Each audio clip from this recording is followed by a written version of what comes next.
वक्रतुंडाय नमः सूर्यकर्णाय नमः एरंभाय नमः स्कंदपूज्याय नमः सर्वसिद्धिप्रदाय नमः महागणाधिपतये नमः अनादिपरिमलपत्रपुष्पाणि समर्पयामि।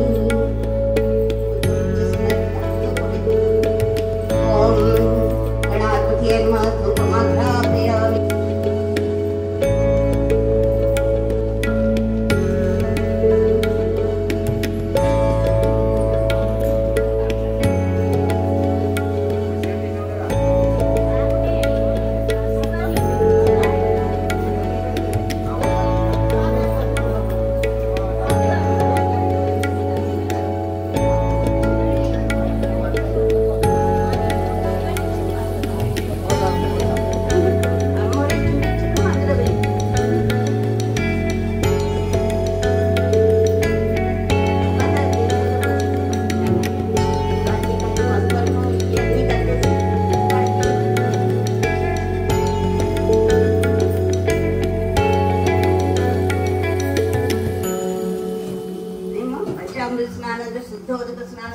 నీళ్ళతోటి మళ్ళీ అమ్మవారికి చూపించి నీళ్ళు అందరూ మళ్ళీ 2-3 చెంచాలు వేయి శుభ్రంగా వదిలేస్తామని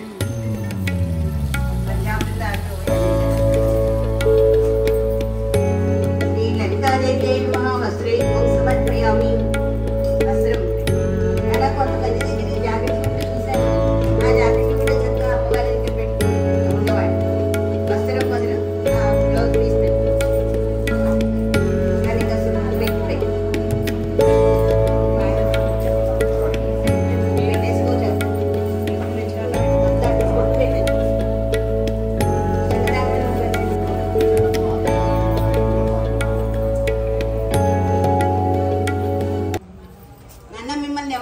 కన్ఫ్యూజ్ చేస్తున్నానా అని చెప్పడంలో ఉంటే చెప్పండి అమ్మా. ఇంకొంచెం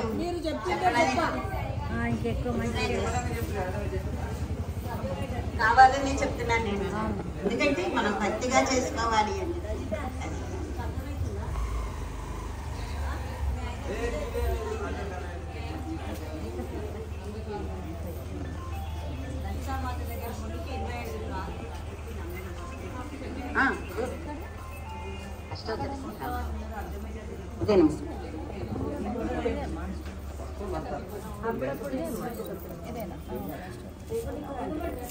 రెడీనా అందరూ?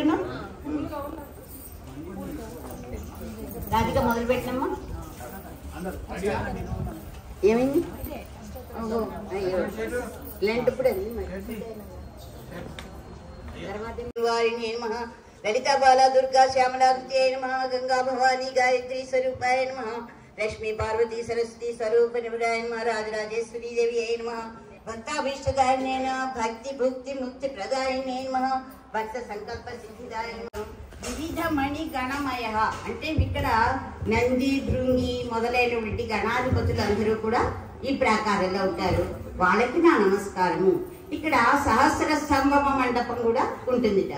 తర్వాత వింశ ప్రాకారము అంటే 20వ ప్రాకారం. ఇక్కడ మనోమయం, మనోమయం అంటే మనస్సు, అంటే అమృతపు దిగుడు భాగం ఉంటుంది ఈ ప్రాకారంలో. ఎంత అద్భుతంగా ఉందో చూడండి. అమృతమే దిగుడు బావి, లోతుగా ఉండేటువంటి అమృతం బావి అనమాట మనోమయం ఏమ్మా. తర్వాత బుద్ధిమయ ప్రాకారము ఏకవింశ ప్రాకారం 21వ ప్రాకారంలో ఎవరున్నారు? బుద్ధిమయ అంటే ఇక్కడ ఆనందబావి అంటే ఆనందమే అనమాట అంతా అక్కడ. ఏమ్మా ద్వావింశ ప్రాకారం ఇక్కడ అహంకారం మాయమైనటువంటి అహంకారంతో ఉండేటువంటి ప్రాకారము. ఇక్కడ అమ్మవారు ఎవరు ఉంటారంటే కురుకుళ్ళాదేవి ఉంటారట, ఆవిడికి నమస్కారం. ఇక్కడ విమర్శ వాపి అనేటువంటి, వాపి మీన్స్ బావి అర్థం అమ్మ. వాపి అంటే నుయ్యి అని అర్థం. ఓకేనా? తర్వాత త్రయోవింశ ప్రాకారం 23వ ప్రాకారం దగ్గరకు వచ్చాం మనం. ఇక్కడ 23వ ప్రాకారం దగ్గర భానుమయ అంటే సూర్యుడు ఉంటాడనమాట, మార్తాండుడు ఆయన ఉంటాడు దగ్గర ఉండుతూ. తర్వాత చతుర్వింశ ప్రాకారము అంటే 24వ ప్రాకారం. ఇది ఇందుమయం. ఈ ఇంద్రుడు, ఇందుమయ అంటే చంద్రుడు ఉంటాడనమాట. ఇందాక సూర్యుడు, ఇప్పుడు చంద్రుడు. అర్థమైందా? ఇంకా లాస్ట్ ప్రాకారం పంచవింశ ప్రాకారం శృంగారమయ ప్రాకారము. మన్మధుడు ఉంటాడనమాట. చెప్పాను కదా, ఈ మన్మధుడి దగ్గరికి వచ్చామంటే అన్ని కోరికలే కదా, ఆ కోరికల్ని దాటితే కనుక సాధకుడు పెడతాడు. ఇప్పుడు మీకు 9 సార్లు చక్కగా అని చదువుకోండి. ఎవరు చదువుతారండి?